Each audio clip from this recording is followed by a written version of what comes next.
Vendredi 11 février 2022, Emmanuel Macron a reçu son homologue portugais Marcelo Rebelo de Sousa.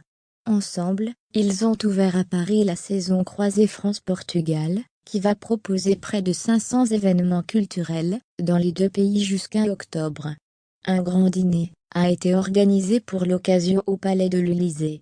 Brigitte Macron était somptueuse dans une longue robe sombre. Le Palais de l'Élysée a accueilli un grand dîner vendredi 11 février 2022. Emmanuel Macron et son homologue portugais Marcelo Rebelo de Sousa ont ouvert à Paris la saison croisée France-Portugal, qui va proposer près de 500 événements culturels, dans les deux pays jusqu'à octobre. Cette saison longue de 8 mois a été lancée à l'occasion d'un dîner réunissant à l'Élysée les deux présidents avec une centaine d'invités, ministres, artistes, chefs d'entreprise et personnalités représentant les liens entre la France et le Portugal, selon l'Élysée. Cette grande soirée a débuté avec l'accueil de Marcelo Rebelo de Sousa dans la cour de l'Élysée, et ses traditionnelles photos devant le palais présidentiel.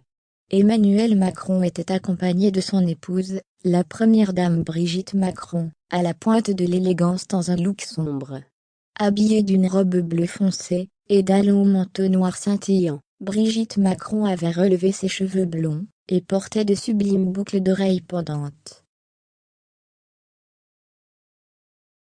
La première dame a posé au bras de son époux, mais également avec leur invité du jour. Parmi les invités conviés à cette grande soirée, l'actrice Bárbara Cabrita, la chanteuse Ina Moja, l'acteur Ruben Alves, le chanteur Tony Carreira, voire notre diaporama, ou encore Linda de Souza, Eulina Nogueira, Louis Regaud ou le désigné Philippe Starck, comme l'a rapporté l'AF.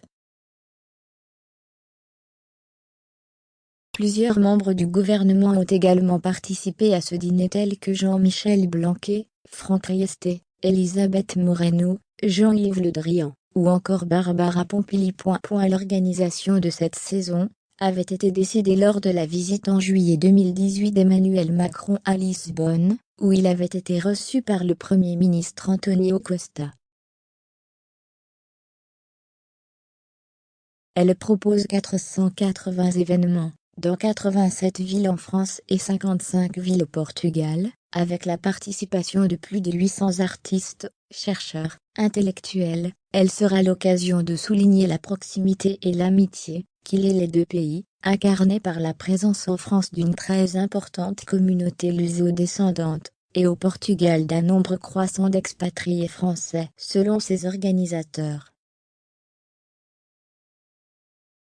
Fort heureusement, le Portugal est aujourd'hui bien plus que le pays de la saudade.